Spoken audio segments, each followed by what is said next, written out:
Terbelenggu dalam bayangan, semilir angin tertiup tak beraturan, daunku jatuh berguguran. Aku selalu iri melihat mereka yang tumbuh berkembang menjulang tinggi ke awan.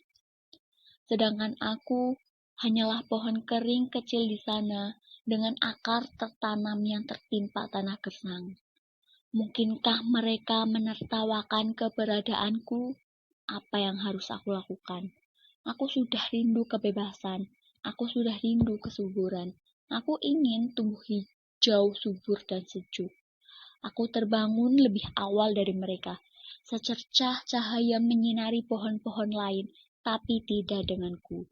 Mereka yang tinggi dan menjulang menghalangiku untuk mendapat cahaya serta menghambat masa pertumbuhanku. Apa yang terjadi padaku? Teriakku. Sontak sang rindang menjawab, kau ini mungil, kering, tidak sempurna seperti kita. Apakah kekuranganku ini menjadi suatu masalah bagi kalian? Apa kau tahu rasanya mati tetapi masih hidup? Kau tak pernah tahu kan? Lanjutku agak sedikit kesal. Halah, kau ini merasa paling tersakiti, jawab sang rindang seenaknya. Jangan kau anggap masalahku ini masalah sepele. Nyatanya, ini sangat menyakitkan bagiku. Balasku tak terima. Andai mereka tahu apa yang aku rasakan. Setiap hari aku harus melihat mereka yang menari dalam penderitaanku. Memang ada yang mau menjadi pohon tak berguna sepertiku. Aku pun tak mau. Mendengar hal itu, batinku terasa sesak. Malam hari ketika angin berhembus kencang, tiba-tiba tubuhku merasa hantamannya cukup keras. Sial! Rintikku seraya melirik ke kanan dan ke kiri mencari tahu dari mana buah itu berasal. Sial! Siapa yang berani membangunkanku? Dengan penuh amarah. Dengan gemetar, aku menjawab, Maaf Rindang, aku tak sengaja membangunkan tidur lelapmu. Kau lagi, hidupmu selalu saja menggangguku. Dasar pohon tak berguna. Untuk apa kau masih hidup di sini? Lihat buahku baru saja jatuh ke bawah mengenaimu. Apa kau masih belum sadar bahwa kau tak bisa tumbuh dan berbuah seperti kami? Kau hanya sebagai pengisi lahan kosong saja di sini. Sebentar lagi juga pasti akan dibuang oleh pemilik kita. Ucapnya dengan nada mengejek. Sekarang aku tak bisa membalas perkataan Rindang lagi. Aku hanya mencoba menerima perkataannya, karena memang begitu keadaanku sekarang. Keindahan gumpalan awan putih berpadu dengan cerahnya sinar matahari. Aku menatap ke atas, menikmati indahnya langit pada hari itu. Burung-burung berkicau dengan merdunya. Muncullah rasa iri dalam diriku. Aku juga ingin burung-burung itu menghiburku, bernyanyi dengan merdu, membuat kedamaian dan ketentraman, hingga membuat tubuhku menari tanpa kusadari. Batinku tersenyum pedih. Saat itu, aku melihat seekor burung nuri yang indah melewatiku, dengan bulunya yang lembut, bercorak merah dan kuning, membuat dirinya tampak begitu mencolok dari burung-burung lainnya. Hei burung, mampirlah ke sini sejenak, ajakku dengan penuh harapan. Burung itu tidak menanggapiku, bahkan melirik saja tidak. Hei Muri, panggil temannya yang sedang asik mengobrol dengan burung-burung lain. Ah, rupanya burung itu bernama Muri, cantik seperti namanya, ujarku lirih. Burung itu melewatiku begitu saja, dengan kepakan sayap yang membuat tubuhku terasa sejuk, walaupun hanya sebentar. Ada apa memanggilku? Tanya Muri. Tak apa, hanya memanggilmu saja, sahut temannya. Muri, kau lihat tidak pohon di sebelah itu? Jelas sekali aku melihatnya. Pohon rapuh tanpa buah seperti itu, mana mungkin tak terlihat olehku. Balas Muri. Dia juga memanggilku berharap aku bertengger di tubuhnya. Lanjut Muri. Seketika tawa burung-burung itu semakin menjadi-jadi. Aku yang tadi sempat mengaguminya, sekarang terkejut mendengar ucapannya yang menghina itu. Tak kusangka sifatnya tak sama dengan dirinya yang rupawan itu, kataku lirih. Siang berganti malam, panasnya terik matahari berganti dengan angin sejuk dan gelapnya awan. Tak terasa hari begitu cepat, langit malam begitu indah, dihiasi bintang-bintang bertebaran di mana-mana. Cahaya bulan menghiasi malam dengan sinarnya. Aku memandang langit yang indah dengan banyak pikiran yang memenuhi otakku. Sampai-sampai aku bingung sedang memikirkan apa. Setidaknya aku memiliki hari yang indah menemaniku. Walaupun hari ini terasa begitu berat ku jalani, sembari menyemangati diriku sendiri. Tiba-tiba aku melihat fenomena yang indah ini terjadi di depan mataku. Ya, itu bintang jatuh. Tepat pada saat itu aku menutup mataku. Aku harap esok akan menjadi pohon yang subur dan bisa menghasilkan buah dengan penuh harapan.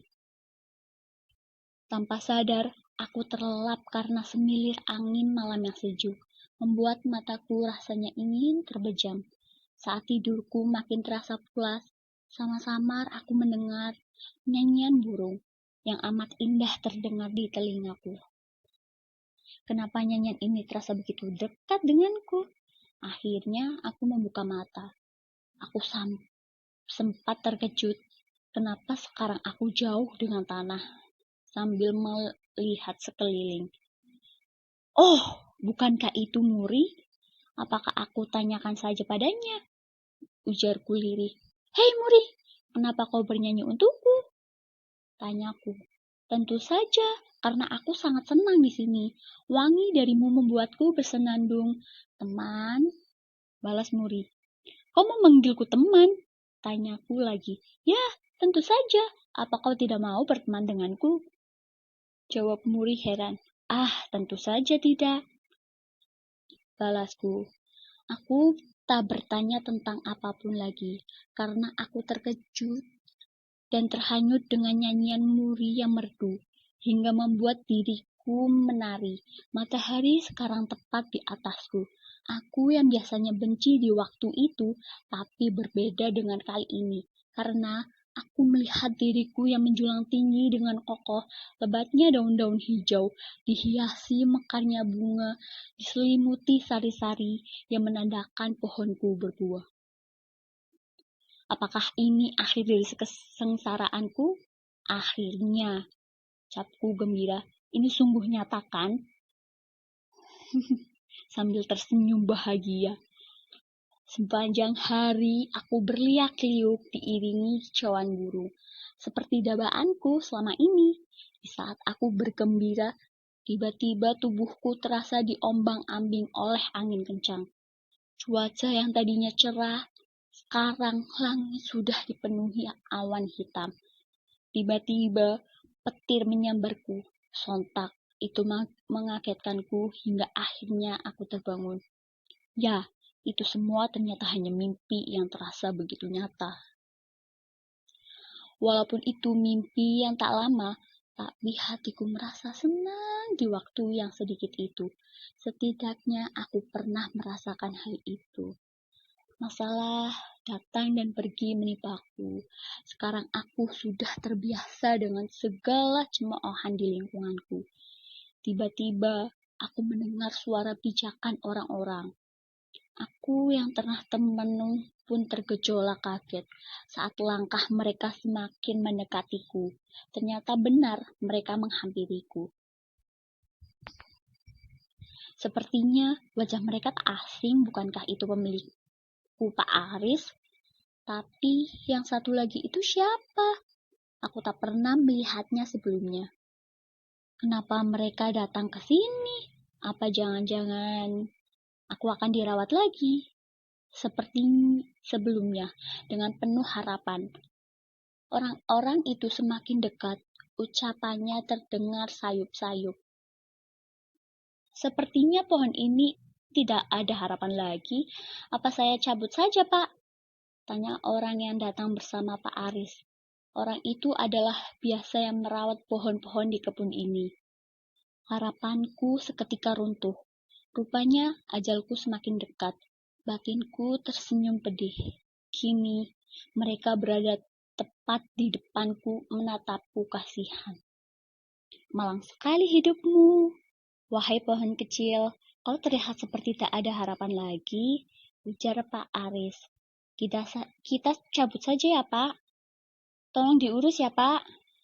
Lanjut Pak Aris sambil berjalan meninggalkan kebun.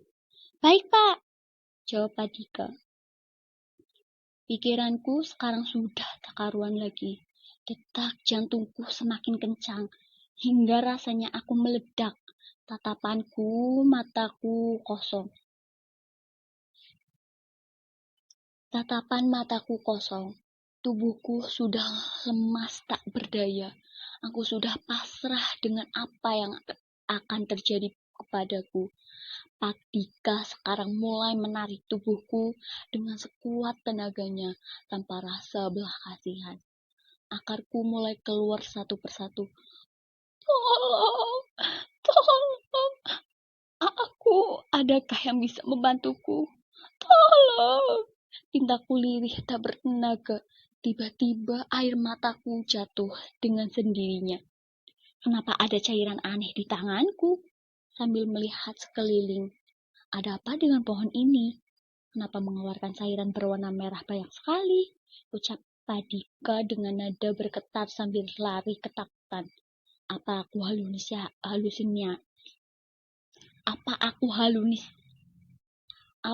halusinasi? Ah, tentu saja tidak. Mungkin pohon mengeluarkan cairan seperti itu. Aku pasti salah lihat kan? Sembari berhenti dan melihat kembali ke arahku, tapi tidak sesuai dengan dugaannya. Itu bukan halusinasi, tapi hal nyata. Sekarang, apa yang terjadi padaku? Apakah aku akan mati? Apa aku akan subur kembali? Tanyaku dengan berteriak sekuat tenaga. Dengan separuh tubuhku yang sudah tak bernyawa. Memang betul, aku sudah kering. Aku sudah layu. Daunku jatuh berguguran seiring angin berhembus. Mungkin tiada harapan lagi bagiku untuk kembali menjadi pohon yang dapat memberikan manfaat bagi manusia. Semua pohon pun akhirnya akan bernasib sama juga jika kita tidak merawatnya dengan baik dengan penuh kasih sayang. Cerpen adaptasi dari puisi terjemahan dengan judul Ratapan Pohon Jeruk Meranggas, karya Federico Garcia Lorca.